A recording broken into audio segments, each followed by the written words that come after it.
Hey listeners, are you ready to uncover some extraordinary wonders? Disappearing Spoon is thrilled to partner with the amazing Curiosity Box. It's a science subscription service for curious minds. It's created by Vsauce, the internet's leading science education channel, with over 3 billion views.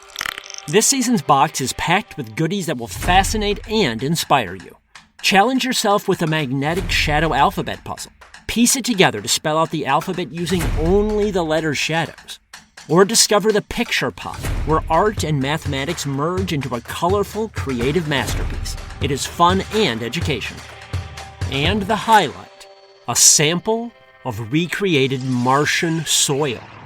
Experience the thrill of holding the red planet right in your hands. Don't miss out on this unique adventure. Subscribe to Curiosity Box now and celebrate the incredible achievements of science. For 50% off, use the offer code SPOON at the-curiosity-box.pxf.io/disappearingspoon. That's offer code SPOON at the-curiosity-box.pxf.io/disappearingspoon for 50% off today. Unbox the mysteries of the universe with Curiosity Box.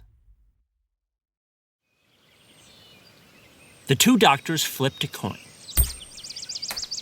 After it landed, one doctor went left, the other one right. They marched off 10 paces. Then they turned, raised their pistols, and prepared to kill each other. Normally, of course, doctors save lives. But in 1818, brawls between doctors were alarmingly common. Not all of them ended like this one, in a duel. But one doctor in Philadelphia during that era agonized over how his colleagues, quote, lived in an almost constant state of warfare. The reason for this warfare was simple: competition. The United States then turned out 5 times as many doctors per capita as some European countries, so there was fierce competition for patients. But this duel in 1818 was especially noteworthy. That's because it kicked off a series of events that led to the formation of the most powerful medical society in the United States. That's right. The American Medical Association itself traces back to this scuzzy skirmish and the backlash it provoked to find somehow, some way, to prevent doctor-on-doctor murder.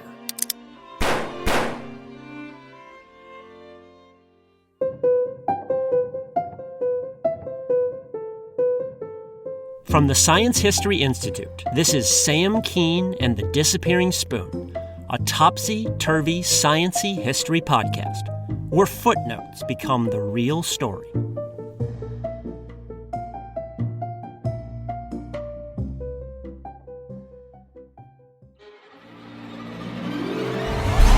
This duel began in Transylvania. Not the homeland of Dracula, but Transylvania in east-central Kentucky. It's a forested region bounded by the Ohio, Kentucky, and Cumberland rivers. The Transylvania Seminary opened in Lexington, Kentucky in 1785. A medical school followed in 1799, the first medical school in the American West. And I know what you're thinking. Kentucky, the 1700s, attached to a seminary? The school had to be a backwater, right? Well, think again. Transylvania University was better than most Ivy League schools, truly elite. George Washington and John Adams both donated money to fund it. It had one of the best libraries in the United States, and Thomas Jefferson himself recommended sending students there instead of Harvard. That's because Transylvania U turned out good, salt-of-the-earth types, Jefferson said. Not the, quote, fanatics and Tories that Harvard did. Transylvania Medical School was elite as well, although it had just 5 faculty members. And unfortunately, 2 of them, Daniel Drake and Benjamin Dudley, both age 31, absolutely hated each other. The two had first met in the early 1800s as medical students in Philadelphia. Daniel Drake was an outsider to the big city, having been raised in a log cabin. He had curly hair and a big nose on a gaunt face. Drake specialized in botany and pharmacy, and by all accounts, he was an electric teacher. One witness recalled that, during his lectures, words dropped hot and burning from his lips as the lava falls from the burning crater. Drake got especially fiery about the necessity of boiling surgical instruments to clean them. He could not have known about microbes then, but instinct told him that clean instruments were healthier. He was right, and this simple step no doubt saved thousands of lives. Meanwhile, his colleague was Benjamin Dudley. Dudley had a snub nose and baggy eyes with sideburns. He also had an entrepreneurial streak. He once sailed a shipment of flour from New Orleans to Gibraltar, where he made a killing on it. At Transylvania Med, he taught anatomy. Dudley and Drake's falling out began over a third colleague, William Richardson. Richardson had soft eyes and a handsome, if slightly chubby face. Richardson studied, quote, diseases of women and children. He'd also been a classmate of Dudley and Drake in Philadelphia, and that's where the trouble started. Medical school back then was not exactly rigorous. You paid $110, about $1,700 today, and you sat through the same 6-month course of classes 2 times in a row. After that, you could start treating people, as well as brawling with fellow doctors over patients. Except Richardson apparently got impatient. He never finished the second 6-month go-round of classes. Instead, he began courting wealthy patrons right away. He soon became the doctor for several respectable families. He then parlayed that prestige into a faculty job at Transylvania U. Now, what happened next isn't clear. But somehow, in the mid-1810s, Dudley the anatomist caught wind that Richardson had dropped out of medical school before. And given the uncollegiate atmosphere of medicine then, he tried to get Richardson fired. Meanwhile, Drake the fiery pharmacist sympathized with Richardson and wanted to defend him. So Drake arranged for a medical school in New York to grant Richardson an honorary degree. Honestly, it sounded pretty shady, but it saved Richardson's job on a technicality. Unfortunately, Drake's gambit angered Dudley. Dudley felt double-crossed, and after several quarrels over the matter, the 2 former classmates became devoted enemies, grumbling at each other in the hallways for years. Then, a dispute in 1818 turned their dislike into open warfare. It started with an Irishman in Lexington. This lad had gotten stupid drunk one day and engaged in some fisticuffs. Someone then knocked him silly, and he smacked his head on a curb. Not long after, he died. City officials called on Dudley and Drake to perform an autopsy. Drake declined to do it.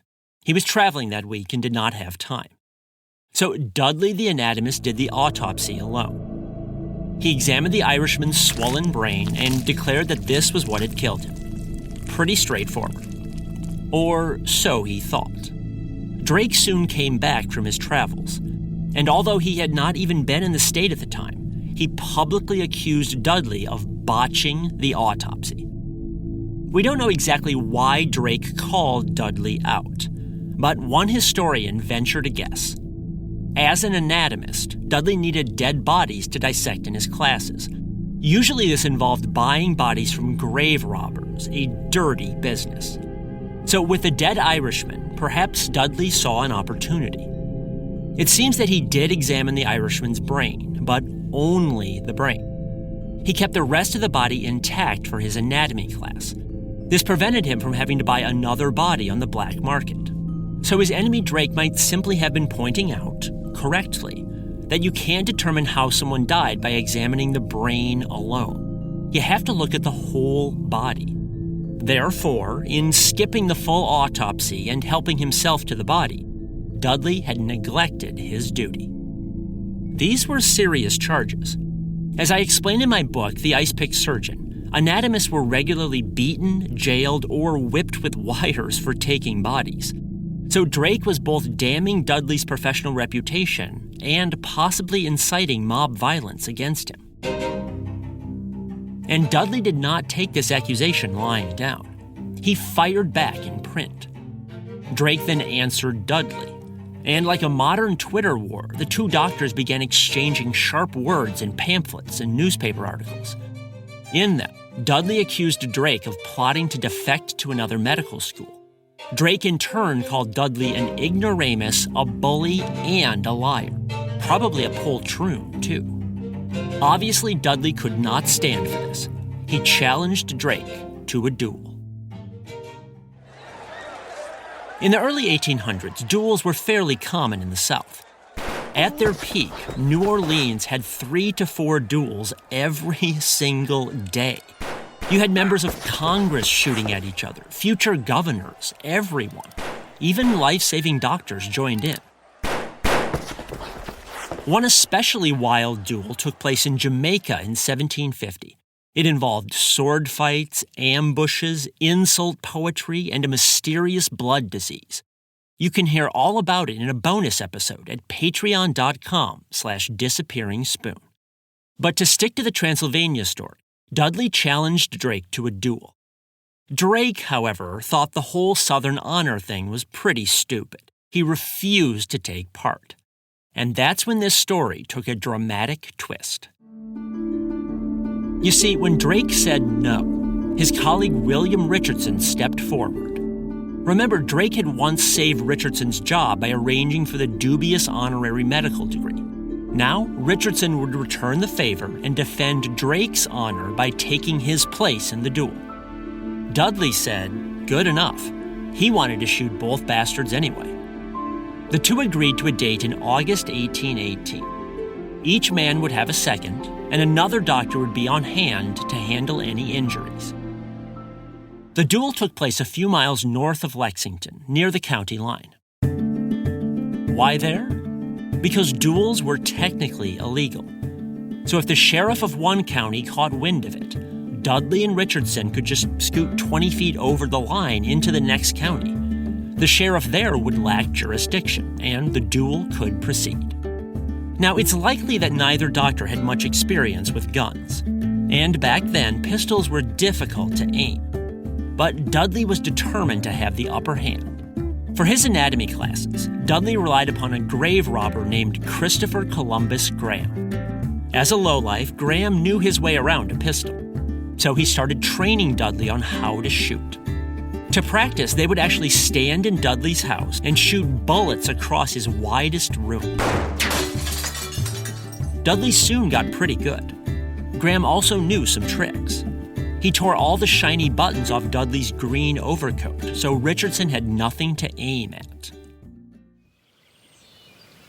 On the fateful day, the two men met in a clearing in the woods. I imagine it as morning time, with birds chirping and a thick blanket of humidity. Then the combatants flipped a coin and marched 10 paces to each side. Each man raised his pistol and... Richardson missed by a mile. Dudley did not. He nailed Richardson right in the groin. Richardson collapsed in agony. The bullet had severed an artery. The other doctor on hand rushed forward to save him. But the tourniquet he applied did no good. Richardson began bleeding to death right there in the forest.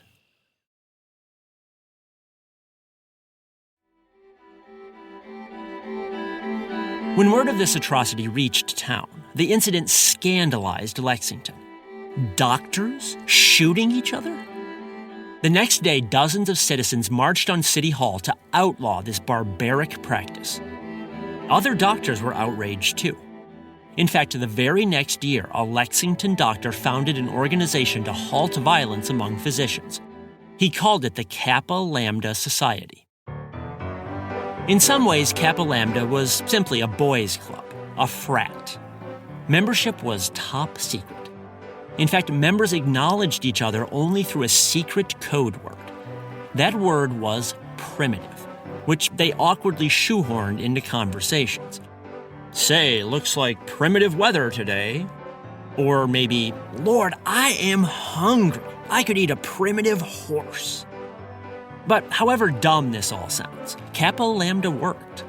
Doctors liked being in the secret club, and they didn't want to hurt fellow members. So they resolved disputes without shooting or clobbering each other. Kappa Lambda soon spread to New York and Philadelphia. It certainly did not end the fighting, but it helped.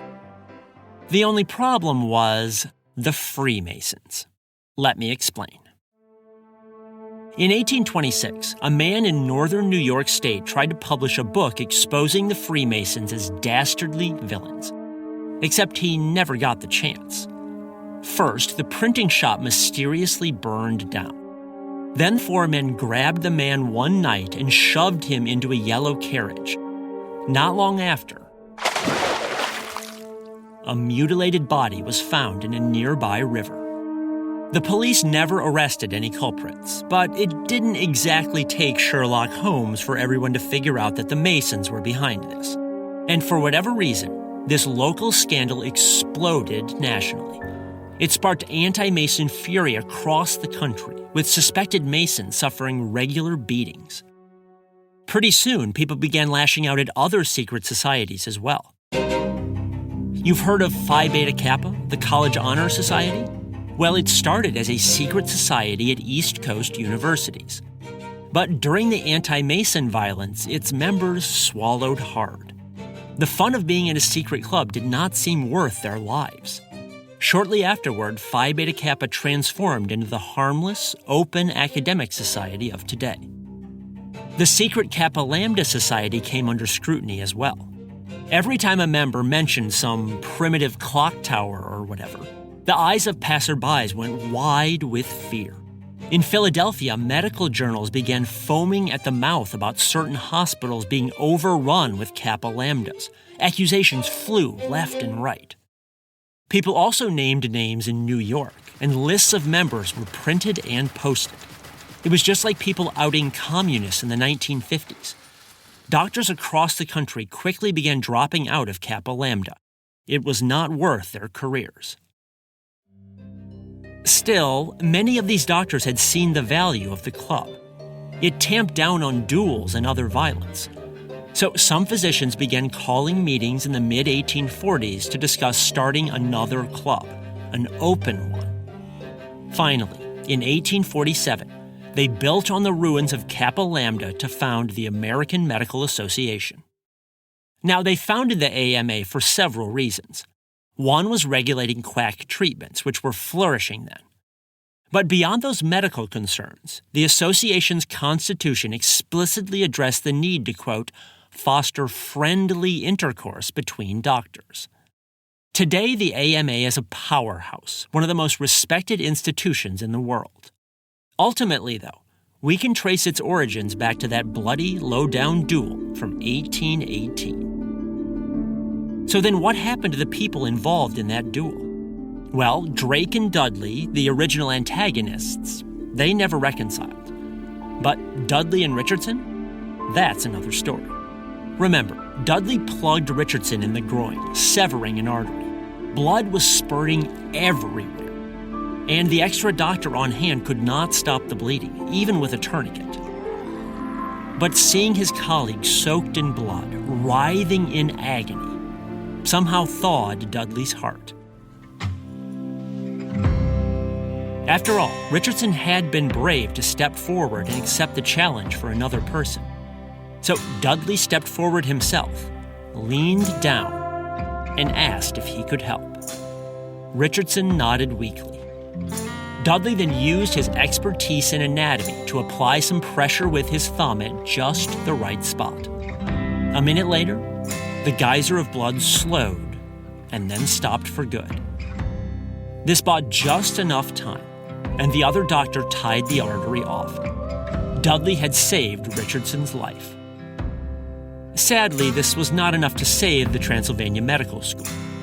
Although it once rivaled Harvard, the petty squabbling among the faculty continued for years. Drake and other doctors soon defected for rival institutions. Then the school's seminary began interfering with scientific matters. This disharmony eventually destroyed a great medical school. But with Dudley and Richardson, at least, all was forgiven. Like soldiers bonding in combat, they became dear friends after the duel. And while they could not save their school, from the ashes of their bloody feud in Transylvania arose the American Medical Association, as well as a new, more collegial era in the never-ending battle to save lives.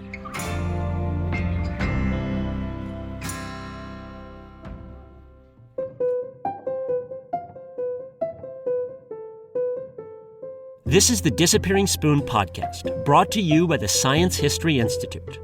Find out more about their library, museum, and multimedia magazine at sciencehistory.org. Make sure you check out the Science History Institute's other awesome podcast, Distillations. You can find their in-depth narrative stories and interviews about everything from space junk to sex, drugs, and migraines, anywhere you get your podcast, and on their website, distillations.org. You can find more incredible stories from my books at samkeen.com. You can also book me as a speaker at your school or event. If you like this podcast, please support it at patreon.com/disappearingspoon. It costs as little as 7 cents per day. You can also get bonus episodes and signed books. Please spread the word to others as well, and subscribe in iTunes, Stitcher, or other places. This episode was written by me, Sam Keen. It was mixed by Jonathan Pfeffer and produced by Mariel Carr and Rigoberto Hernandez. Thanks for listening.